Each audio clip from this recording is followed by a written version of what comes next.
তপুর গোল, বাংলাদেশের উল্লাস। ১২ মিনিটে আবারও নীরব। সান মারিনো নিজের মাঠে ফিরেছে সমতায়। স্কিপ তখনও বাকি। স্পটলাইনে তপুর আবারও হাজির। হামজা বাড়ানো বলটা সঠিক ব্যবহার তো ঠিক করছেন সান মারিনোকে।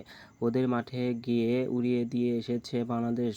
থামো, ইউরোপের গল্পটা ওদের শোনাও। একটা ফ্রেন্ডলি ম্যাচ এতটা উত্তাপ ছড়ায়? হ্যাঁ, ছড়ায়। তো যখন সাউথ এশিয়ার কোনো দল ইউরোপিয়ান এনভায়রনমেন্টে গিয়ে স্বাগতিকদের হারিয়ে দেয়, তখন আলোচনার টেবিলটা হয়ে ওঠে গরম। এই দলটা তো ফেস করে রোনালদো পর্তুগাল। ব্যাপারটা জানেন তো?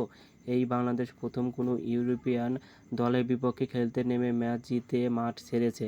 ২-১ গোল স্কোরলাইনটা অবশ্য খুব বড় না, তবে এই জয় বড় তো বটে। হামজারা যে ভালো করছে তা একটা প্রমাণ বলতে আপনাকে কেউ বাধা দেবে না। সেন্টার ব্যাক থেকে ফরওয়ার্ড লাইনে দায়িত্ব পালন করা যায়। তপু বর্মা আজ যা করলেন, লাল সবুজে প্রতিনিধি করতে গিয়ে দুইবার ভাবলেন না পজিশন কোথায়, রোলটা কী। সেফ খেললেন, সুযোগ পেলেন, আর গোল করে দলটাকে এনে দিলেন জয়। ও জোড়া গোল লিখেছে ইতিহাস, যা এর আগে কেউ পারেনি কখনো। বাংলাদেশ দলকে থামাবে কে? তপুদের বা আটকাবে কে? কোচ টমাস ডুলি এক ম্যাচ রেজাল্টটা দেখে ওকে কে করবে বিচার?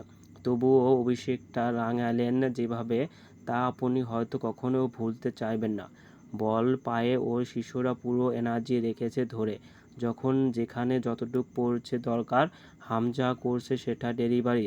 যেমন বিশ্বনাথ ঘোষের কথা বলুন, মাঠে নেমে দারুণ একটা সুযোগ পেয়ে বসেন। হয়তো কাজে লাগাতে পারেনি, তবে চেষ্টা ঠিক করছে। ওর খেলাটা ছিল দেখার মতো। টাইমিং, রানিং সবকিছু আপ টু দ্য ম্যাক এই দলে। হামজা দলটা অবশ্যই বদলে গেছে ১৬ আনায়। এবার আর মুখের কথা না, পজিশন বলবে সব। ইউরোপের দল বলে ভয় কেউ ছাড়েনি বাংলাদেশ। জয় নিয়ে ফিরেছে ওরা। র্যাঙ্কিংয়ে সান মারিনো ফিফার সব শেষের দল। বাংলাদেশের অবস্থান ১৮১।